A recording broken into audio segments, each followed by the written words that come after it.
Welcome to my channel. இன்னைக்கு சமையலில் நம்ம பார்க்க போகிறது தேங்காய் சாதம், தேங்காய் பால் சாதம். தேங்காய் பால் சாதத்துக்கு நான் சீரக சம்பா அரிசி 400 கிராம் எடுத்திருக்கேன். அது அரை மணி நேரம் நான் ஊற வச்சுருக்கேன். அரை முடி தேங்காய் பால் எடுத்து வச்சுருக்கேன். 3 சின்ன வெங்காயம், பெரிய வெங்காயம், 2 பூண்டு, பச்சை மிளகாய் 5, தக்காளி சின்ன பழமாக இருந்தால் போதும், அதிக தக்காளி தேவைப்படாது. தாளிக்கிறதுக்கு முந்திரி பருப்பு, பட்டை, அன்னாசிப்பூ, ஒரு கைப்பிடி மல்லித்தலை, புதினா தலை, இஞ்சி பூண்டு பேஸ்ட்டு 1 ஸ்பூன். அரைக்கிறதுக்கு வந்துட்டு சோம்பும் கசகசாவும் அரைக்கணும். அது அம்மியில் அரைந்தால் தான் வலுன்னு வரும். அம்மியில் அரைபடாததுனால, கசகசா அம்மியில் அரைபடாததுனால ஒரு 5 முந்திரி பருப்பும் கசகசா அரை ஸ்பூன் மிக்சியில் அடித்து வச்சுருக்கேன். அது எப்படி செய்யலாம் நம்ம பார்க்கலாம். அடுப்பு பற்ற வச்சு பாத்திரம் வச்சுருக்கேன். 3 குழிக்கறி கரண்டி தேங்காய் எண்ணெய் தான் ஊற்றணும். தேங்காய் பால் சாதத்துக்கு தேங்காய் எண்ணெய் தான் ஊற்றணும். வேறு ரீஃபண்ட் ஆயிலெலாம் ஊற்றக்கூடாது. தேங்காய் எண்ணெயில் சமைச்சா தான் டேஸ்ட் நல்லாயிருக்கும். எண்ணெய் சூடு ஏறிடுச்சு. தாளிக்கிறதுக்கு முந்திரி பருப்பு, பட்டை, அன்னாசிப்பூ,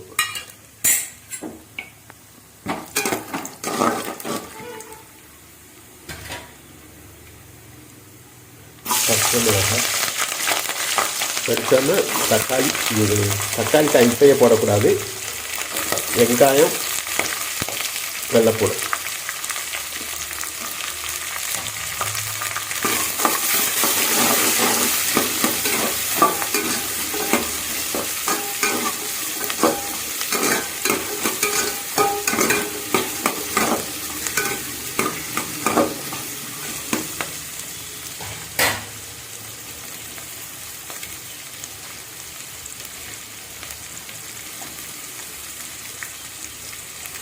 வெங்காயம் வதங்கிட்டு நம்ம இஞ்சி பூண்டு பேஸ்ட் போடணும்.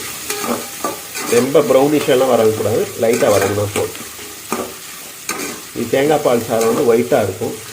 ஒயிட்டாக இருக்கிறதுனால ரொம்ப பிரியாணி அளவுக்கு ஃப்ரை ஆகக்கூடாது.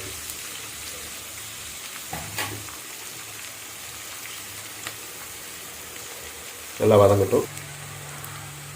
உப்பு வெங்காயம் வதங்குறதுக்காக.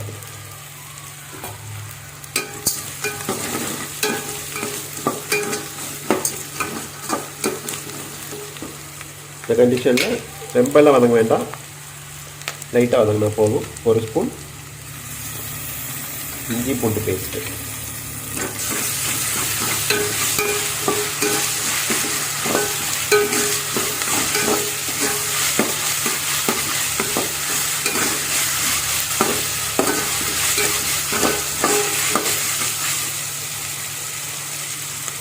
ரொம்ப வதங்கினோம்னா உங்களுக்கு கலர் மாறிடும்.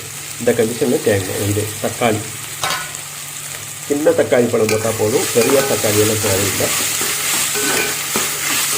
தக்காளி ரொம்ப வதங்கக்கூடாது, லைட்டாக வதங்கணும்.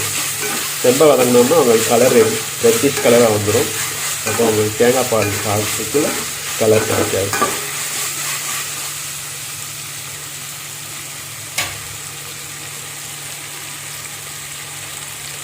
நல்லா வதங்கணும். வச்சு எடுத்து வச்சுருக்கிற மல்லி, புதினா ஒரு கைப்பிடி,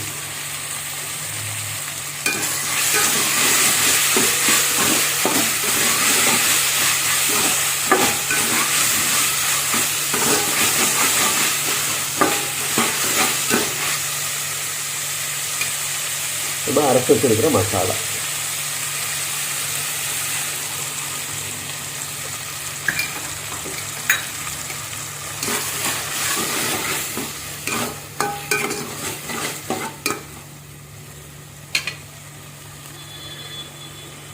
இப்போ தண்ணி ரேஷியோ வந்து 1:2 தான். நான் 400 கிராம் அரிசி எடுத்துருக்கேன். 800 கிராம் தண்ணி ஊற்றணும்.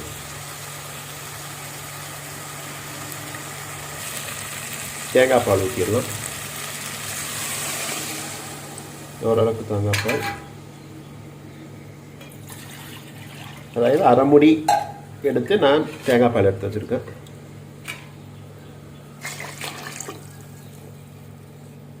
400 800 கிராம் தண்ணி ஊற்றிருக்கேன். 800 மில்லிகிராம் கொதிச்சு வந்தோன்னா நம்ம அரிசி போடணும். ஒரு கிண்டு கிண்டி விட்டு உங்களுக்கு கலர் தேவைப்பட்டுச்சுன்னா லைட்டாக மஞ்சள் தூள் போட்டுக்கோங்க. ஏன்னா தேங்காய் பால் சாதம் வந்து ஒயிட்டாக தான் இருக்கும்.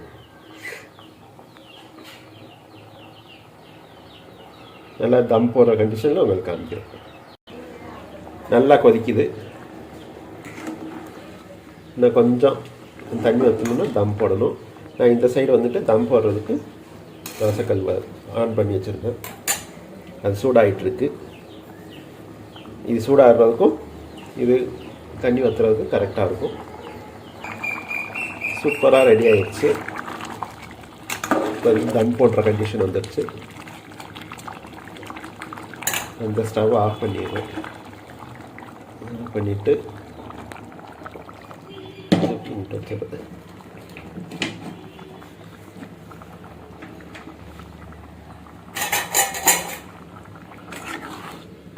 இதில் நெய்யோ எதுவுமே ஊற்ற தேவையில்லை. தேங்காய் எண்ணெய் ஸ்மெல் தான். நல்ல வாசமாக இருக்கும்.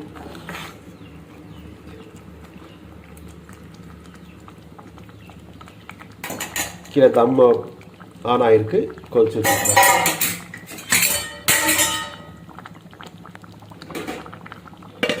மூடி போட்டு மூடியிருந்து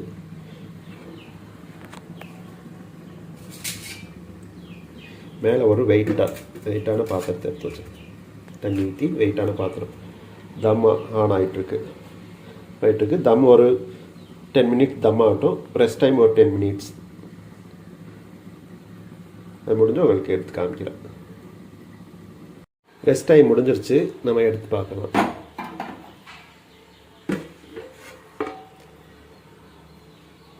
சூப்பராக வந்திருக்கு.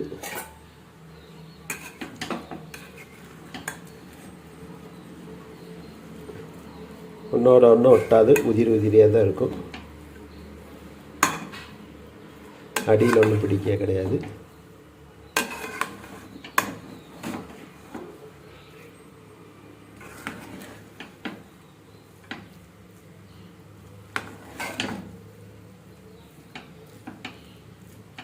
சூப்பராக தேங்காய் பால் சாதம் ரெடி ஆயிடுச்சு. நீங்களும் வீட்டில் ட்ரை பண்ணி பாருங்கள். எப்படி இருக்குன்னு கமெண்டில் சொல்லுங்கள். உங்களை நான் டிஸ்பிளேயில் காமிக்கிறேன். சூப்பரான தேங்காய் பால் சாதம் ரெடி.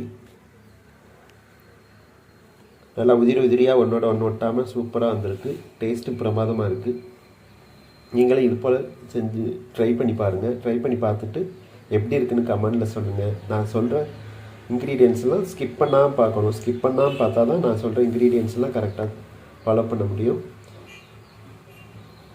ஒவ்வொருத்தர் குக்கரில் வைப்பாங்க. நான் குக்கர்லலாம் வைக்க மாட்டேன். தம் போட்டு தான் வைப்பேன். அளவு தண்ணி அளவெல்லாம் நீங்கள் ஸ்கிப் பண்ணாமல் பார்த்தா தான் நீங்கள் தண்ணி அளவெல்லாம் கரெக்டாக ஊற்ற முடியும். லைக் பண்ணுங்கள். சப்ஸ்கிரைப் பண்ண மறந்துடாதீங்க. அடுத்த வீடியோவில் சந்திக்கும் வரை உங்களது விடைபெறும் லக்ஷ்மணன்.